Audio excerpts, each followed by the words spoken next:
Hey everybody, Hello. it's Robin and Aleja here. We're in a beautiful place called Altamira. Behind you is just the most absolutely gorgeous view. I'll put up some photos. But this is a catch-up vlog. We finished the last one where we were talking about the meeting in Manolito, and we said we'd make one straight away, but then we got caught up having to leave Altamira, moving to Centro, going from there to another place, and all the way here to Altamira. So we haven't actually made one yet. So here we are. I'm wearing the same clothes. Ali seems to have changed, which ruins the continuity.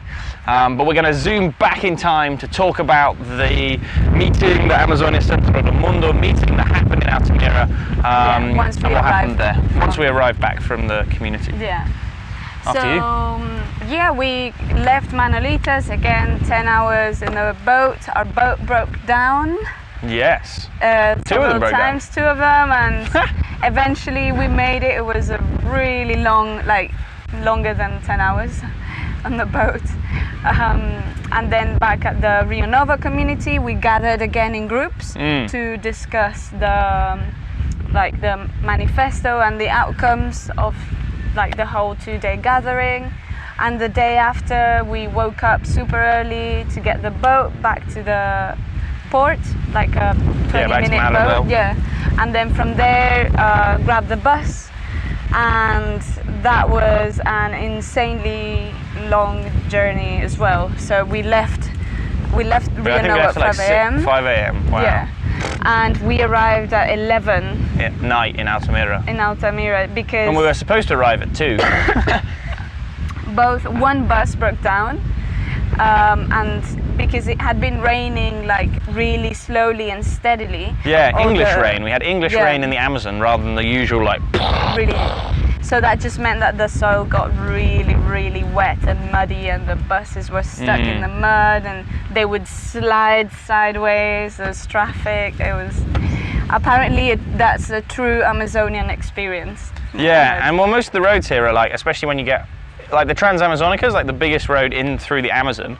Actually, Ali's writing a bit of a blog about it at the moment. Yeah, doing a little bit of research. But it's most of that road is still unpaved, which just means that when it rains, that whole road just goes to shit. And then the side roads, which is the one we were taking to Maribel, none of that was paved. And like I said, when the rain, it's all very clayey, the soil around here, and so it just formed thick clay mud like that. And so we were in the back of the bus, and the front of the bus would be kind of going straight, and the back of the bus would just be sliding along in the curb. And then on the other bus, one of the wheels blew up, and then we were stuck, and we had to get out and push, and everyone would be pushing, and then you'd fall over in the mud, and then you'd be covered. And by the time we got back, the bus was mud just everywhere, inside and out. We felt so sorry for the people we hired off. But so we weren't able to make it to the opening event in Altamira. No. Which was really sad, but I think most of the people that live in Altamira went there and had a great time. And we were able to join the 2 days afterwards.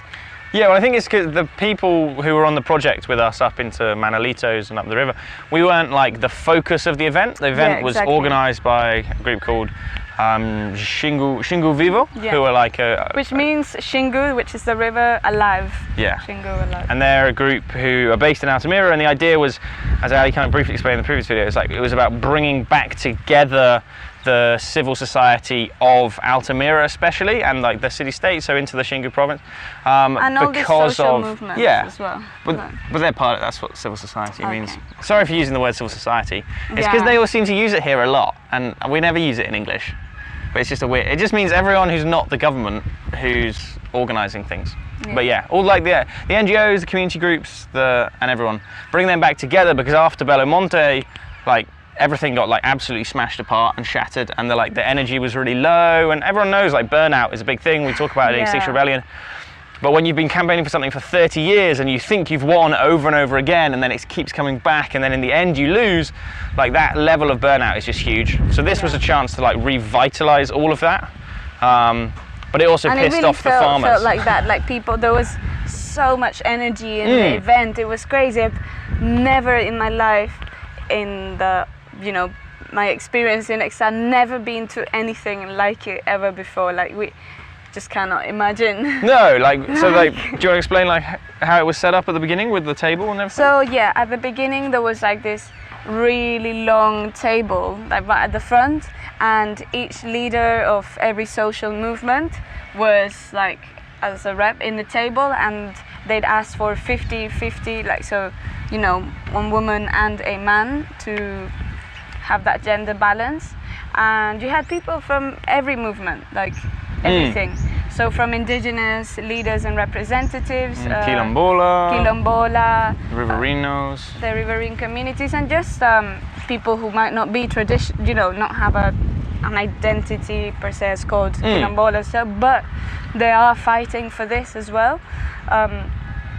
It was insane, like the variety of people in the event, from all different walks of life, but united for the same cause.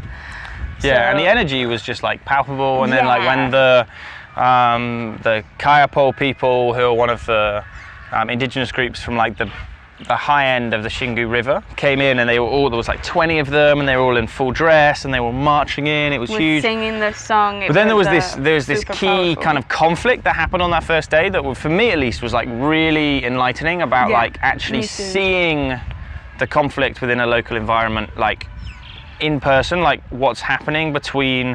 So basically there was a group of the farmers and they're called the ruralistas here, the rural kind of landowners, and they'd come along to the event because it was an open event. You know, we're not here to stop people coming in and having dialogue.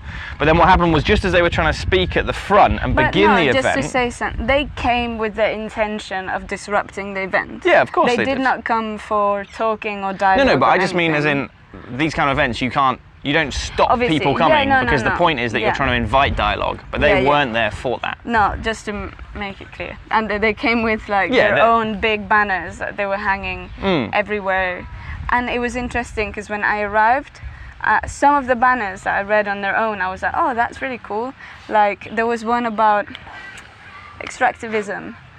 It's like about international corporations coming and taking away like the wealth. Yeah. Well, a lot of it. I can't like. Well, a lot of it's about. Yeah, I'm getting slightly off track here, but yeah. Anyway.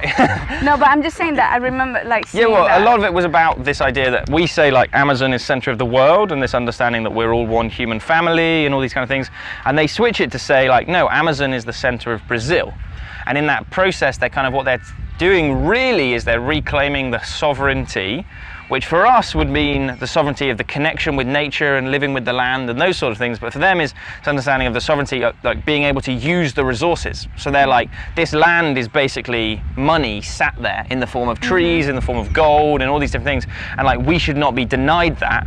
And they use a lot of like rhetoric about like how Europe and England especially, like we destroyed all of our own forests, and so why should we be stopping the people here in Brazil destroying their forests to make money and benefit in the way we did?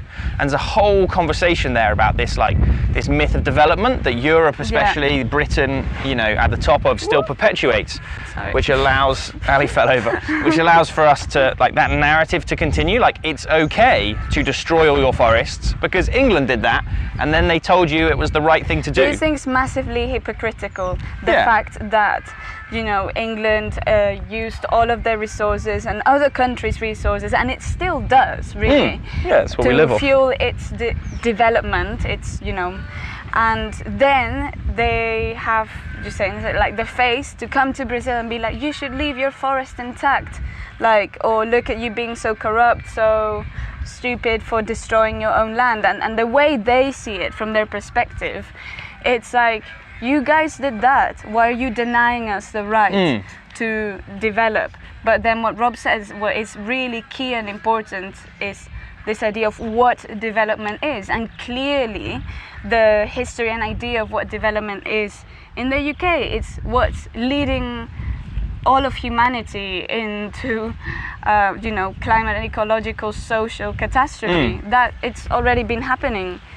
It's what we and so it's that thing of, instead of in Europe or the United States especially, instead of saying like we were wrong, you know, this was a wrong model of development to destroy our natural environment, to use all of the resources, then be like, fuck, what do we do now? Let's go and enslave some other people, let's use their resources, let's keep going until the world basically runs out, which is what's happening now. Instead of us saying that's a wrong way of doing things, what we're trying to do is say, you guys aren't allowed to do that. You have to look after the Amazon while we continue to build gold mines and run hydroelectric plants and do deforestation and profit off it. And that's where this tension comes. So the farmers were there and they wanted to bring this, and there's huge battles going on, and it's especially tense because they see indigenous people as an impediment. Yeah, well, not, you know, that's always been like about the land reform and how they own things, but it's that, you know, lots of the indigenous groups will have had people who have been killed by loggers, by farmers, who are related to these groups, especially one guy there, Eduardo, he's the anthropologist of the ruralistas. And basically what he does is he's hired, you know, much like fossil fuel scientists have been hired for years to disparage climate change, he gets hired by groups that want to build mines or other projects to say, oh no indigenous people live here. Or which is just downright lie. All the indigenous people are fine with it. Yeah, he sometimes gets like manages to convince 1 or 2 indigenous like people and bribe them, just sell them whatever, and then he specifically picks who he wants as a representative. So he just picks one person and either threatens them or is like, I'm gonna give you this many millions.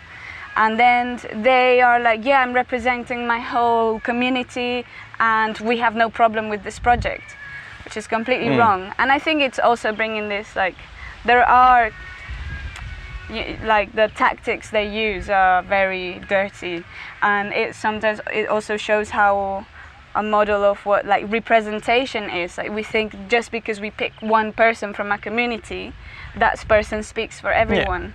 And that's not, it's just... No, homogenizing a community, which we'd never do with, for example, white people or people from Europe. No. You'd never be like, this person speaks for the whole of Belgium. Yeah. And so, but anyway, one thing I'm just going to point out is that we're talking, so what happens when conflict happens at events like this is then everything talks about the conflict. And even in this video, like, I wanted to go through this bit so we could talk about the amazing work that happened. Yes. But you get stuck talking about the conflict, which is what these people wanted. So basically, just to really explain what actually happened, was when they were at the front, they were talking, there's a guy called Raoni, who's one of the, like, he's the head leader of the Kayapó people, and is just an incredible indigenous activist from around here. Like, Google him, it's like Raoni.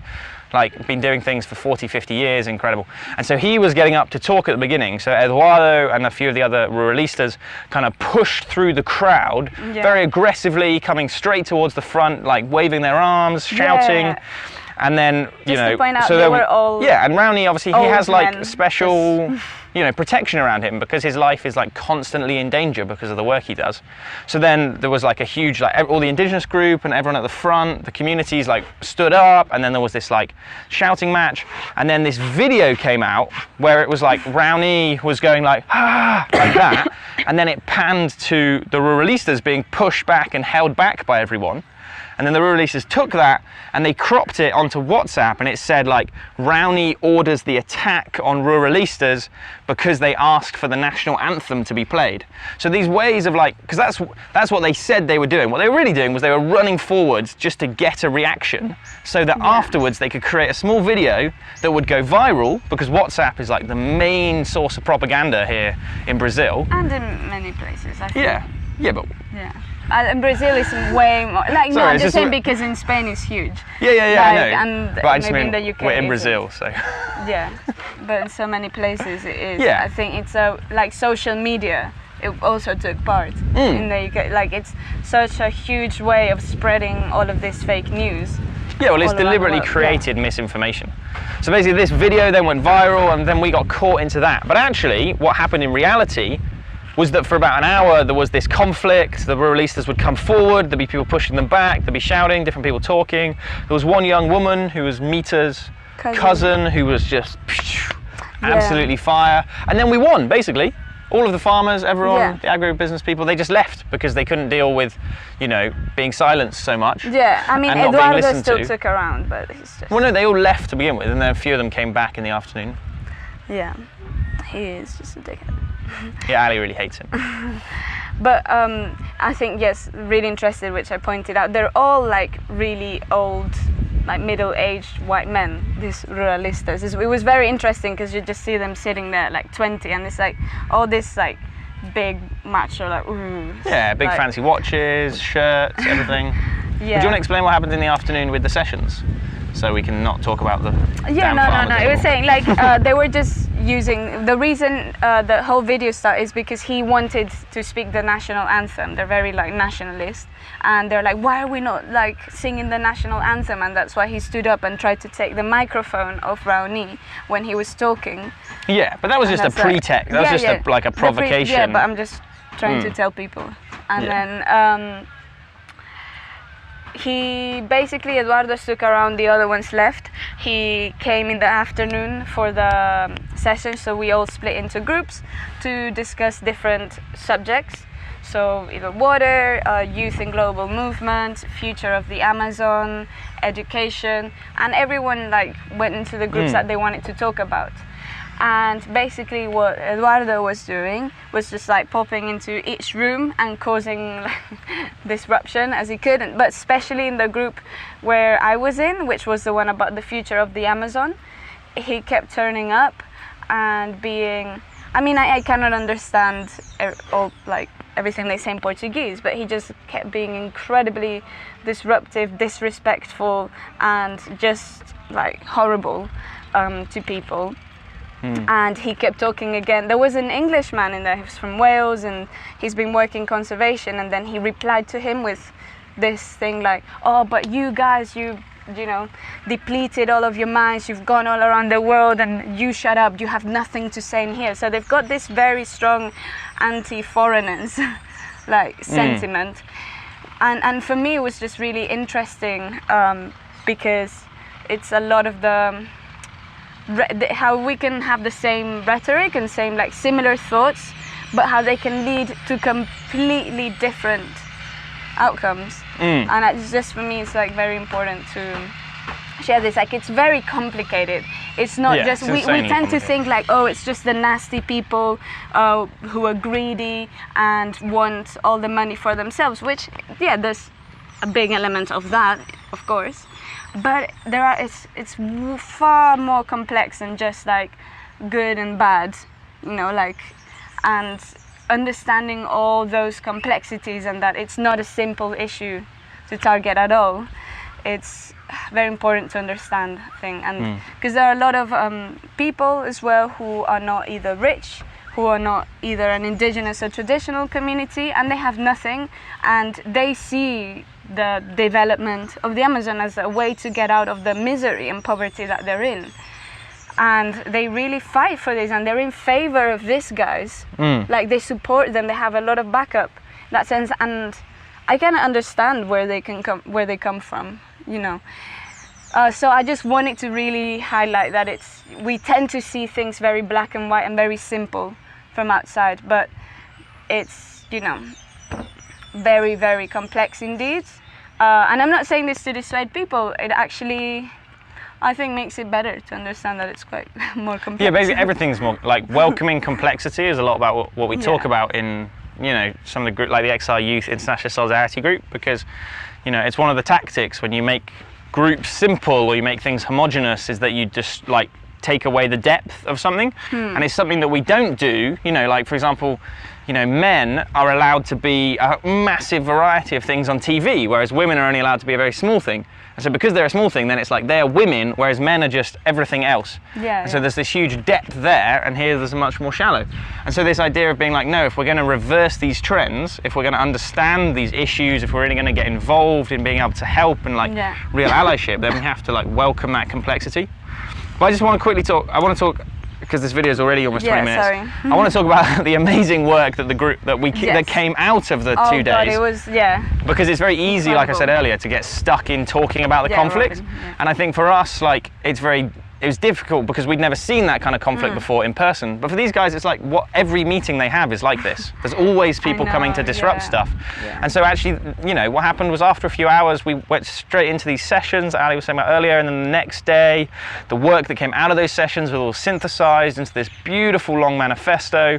It wasn't calling on any demands, but it was just saying what the local communities wanted. It was saying, this is how, you know, this is how we're going to rebuild our activism. This is what we want from our area. here. This is who we're going to call on.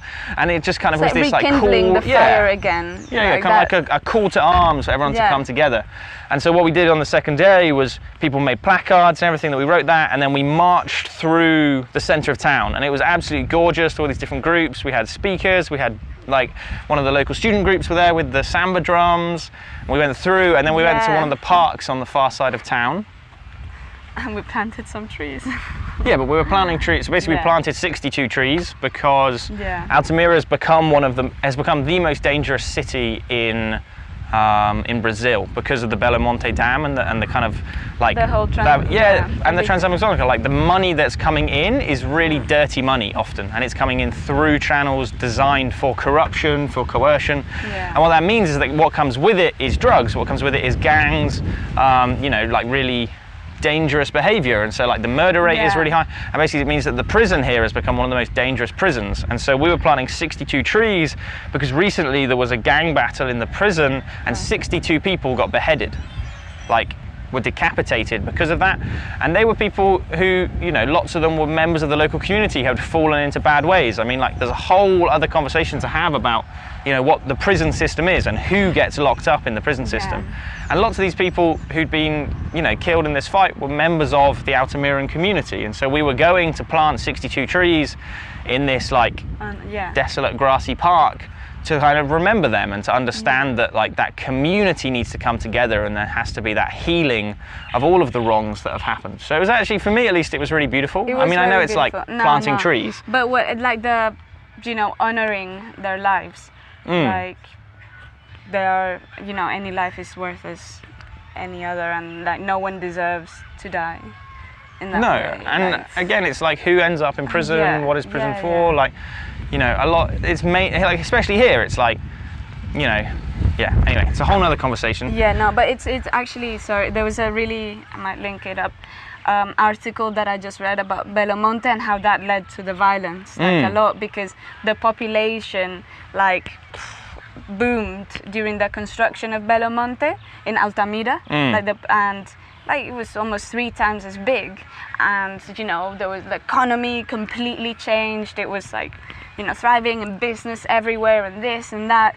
But once the construction finished, like hundreds of thousands of people left, and then like the people who were in Altamira who have nowhere to go, they were just left with like completely destroyed river that they cannot survive from. So they were just left in like poverty and nothing to do, and that just led to illicit, illegal activities, lots of violence, drug abuse. Like drugs are a huge problem, and it's what mainly causes the majority of the ongoing violence. But it's all like the Belo Monte has changed far more than just like the ecosystem, but just like lives and communities, absolutely everywhere. But I think it's that understanding, like we are part of that ecosystem. You change the river, you change especially those communities who live with the river, you change them, you force them into town, you bring loads more people, like it's all utterly interconnected and related. So it's very, like, you can't cause one of these changes without having another change. And in this situation, like when we went to the park, bringing that kind of message forward was really beautiful. It was nice, and actually there's a video that one of the crew who came with us, Azul and that lot, they made just explaining the things. I think now I'll go cut. That might have worked, who knows. And I'll put in that video.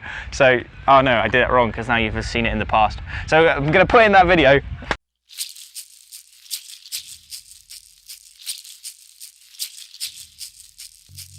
Povos indígenas, comunidades tradicionais, quilombolas, agricultores familiares, estudantes, cientistas, pesquisadores da Amazônia e do mundo se preocuparem em discutir o que está acontecendo no nosso país. O mundo tem o dever de defender a Amazônia. Porque não é que tem floresta onde chove, chove onde tem floresta.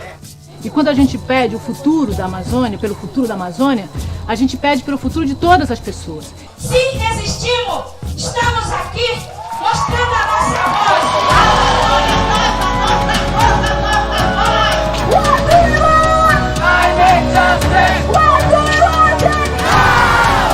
E aqui tem ribeirinho, tem pescador, tem indígena.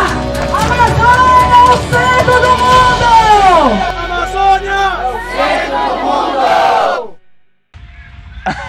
and now we're back. And obviously Hello. it's very short, but it just explains a bit about what happened and the beauty of everything. Yeah, it was an amazing event.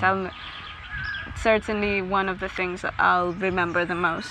Yeah, and it's just such a the key strength, thing. the fire, the like inspiration. I think it was the event that gave me the most like drive and force, and just seeing all this like really strong activists and not being afraid, just being like, what?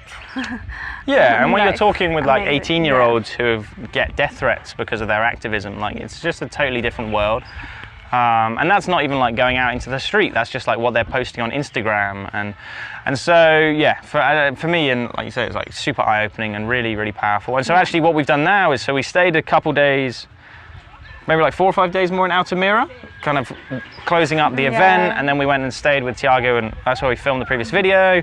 And then from there, we moved to Centro, which is just over there, kind of 40 minutes drive, and it's where the Tapajós River, which is black, meets the Amazon. You might have seen pictures of it. I'll put one up of like this beautiful black and brown mixing, and we were there for just like a day or so. It was nice to see the area. Oh, we went to the zoo, just because we were pretending to be tourists. And we went to the zoo, and now we've come to Altamira Shore, and the reason we've come here is because what we're doing is we've got some money from XI Youth and from a few other groups like the Women's Gathering with Tiana, Women Fest, and so we're going to bring together lots of the young people who are at this event, who are on the project, who live here as part of Mundo, come together and have our own forest cop. So there'll be loads of information coming out about that now. Definitely. We're going to have lots of little videos coming through, and the idea is we're going to hopefully do an action here in linking with Madrid. And if you want to know a bit more, like there's loads of things going around at the moment because don't give too not many about the spoilers. action, but because of Altamira is kind of in the news at the moment because this was where the volunteer firefighters were arrested by the police. And now Bolsonaro, if you type in Bolsonaro and Leonardo DiCaprio, he's starting to accuse Leonardo DiCaprio of burning down the Amazon by funding these firefighters. So it's all a bit insane. But we're going to be doing some stuff like exploring what it's like being youth here, making plans, looking forward, and just getting all the young people together, because it was beautiful having this intergenerational meeting. As part of the Centro Mundo, but now bringing all the youth together, I think it's going to be really powerful. I think it's a beautiful thing that emerged like at the moment. It wasn't something that we planned before coming here. It was actually through the event, Amazon Center of the World, where we met each other. We're like, whoa, like all of these young people around. We need to talk more. So let's do our own thing. Come on. 3rd to the 6th of December, and it happened, and that shows as well the success of the event at Amazon Center of the World, because it brought us together and it got us talking, and now we've made this other event happen together, so it's amazing. Yeah, it's really cool. It brings these little alliances forward. Definitely. But yeah, there'll be loads coming out about that, and we'll leave it there. We'll leave it there? Let's leave it there. Again, another long video, but we've just been catching up on everything. I'm gonna put some manatees pictures and videos. Oh yeah, at the zoo in Santarém there were loads of manatees. Rehabilitation center for the manatees in the Amazon, and they were the cutest. Especially the baby ones. A great way to end this video. They're adorable. Yeah, okay. Manatee pictures, manatee pictures. And yeah, and we're gonna have some blogs coming out as well, and there's some more photo blogs up. So just catch up with everything if you want to. But yeah, going forward, it'll be about the forest cop for the next week or so, which is gonna be super exciting. Enough of us, other people's voices. Bye. Cool. Bye, team.